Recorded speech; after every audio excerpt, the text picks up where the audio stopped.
Good morning, children. Today I will continue the lesson the political parties, and the topic is challenges to these political parties. In a democracy, these political parties are the visible face. So it is natural if something goes in wrong in the working of the democracy. For ordinary citizen, what we do is we simply blame to the political parties, and this dissatisfaction of the people and criticism has focused on four major problems in the area of the working of the political parties. So what are these challenges which are faced by these political parties are: first is lack of internal democracy, second is dynastic succession, third is role of money in muscle power, and fourth is absence of the meaningful choice to the voters. Now I will tell you or explain you what are these challenges. First one is the lack of internal democracy. So what happens, these political parties, they are not transparent, they are not open to all the members of their parties. These major parties or the political parties, what they do not maintain their membership registers, and they do not hold, that is, elections within the party who will be the leader of their parties. So the common man and the ordinary man doesn't know anything what is happening within the political party, that particular party. And what happens over here, which this further leads to the another problem, that is dynastic succession. So the parties are led by the dynasties, means from one family member to the other family members. Or sometime what happens, these political parties are led by one or the top official leaders of the party. What they do, they favor to their relatives or to their friends or their known people, and they do not give the chance to the common man to come into the politics.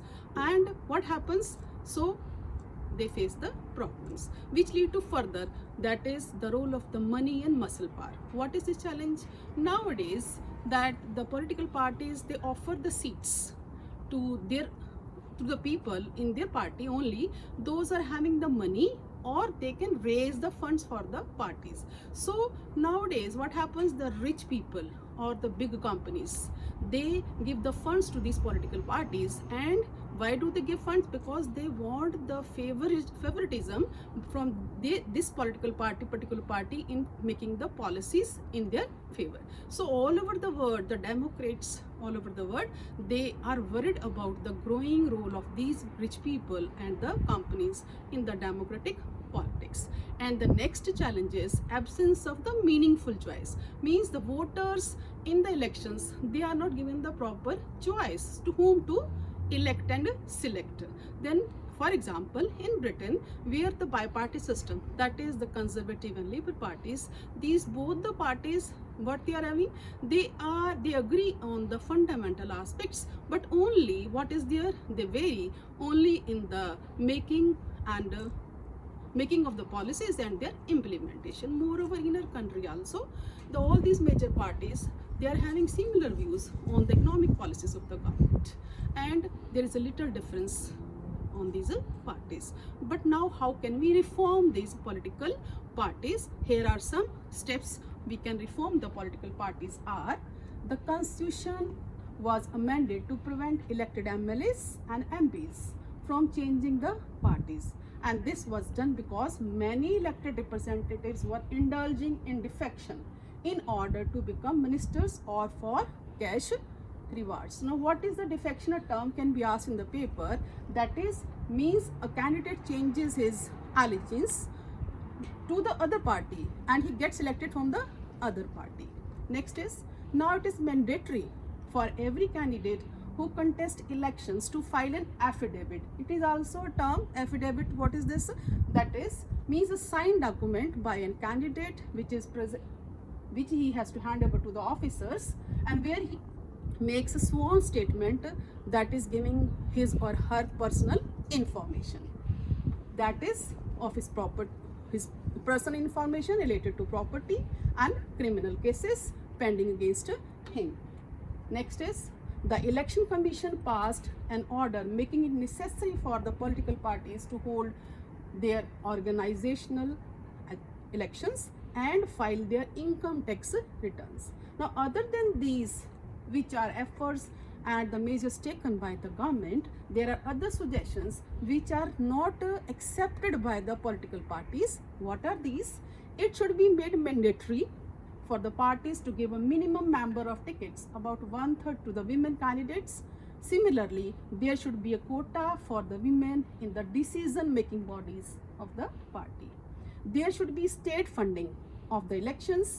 Government should give parties money to support their election expenses, and this support can be in the form of the kind, that is paper, telephone, etc., or cash also, but that cash depends upon the number of the seats won by the parties in the previous elections.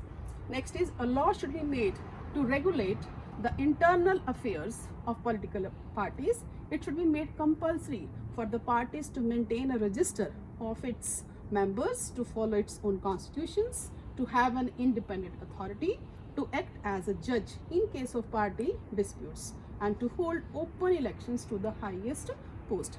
Other than these measures which are there, being as an ordinary citizen, an active citizen, and sincere citizen of the country, what we can do, so people can put pressure through the public, through petitions, publicity, and agitations. Ordinary citizens, pressure groups, and the movements and the media can play an important role in this. If political parties feel that they would lose public support by not taking up the reforms, they would become more serious about the reforms. And the next is, the parties can improve if those who want this join political parties. The quality of democracy depends upon the degree of public participations. So these were the reforms which are suggested by the people, by efforts by the government of the country, and what we can do. I conclude the chapter that if really we want there should be progress in the democracy or changes in the political parties, being as an ordinary citizen, we should not only criticize from the outside, we should actively participate in the working of the democracy. So thank you, stay blessed.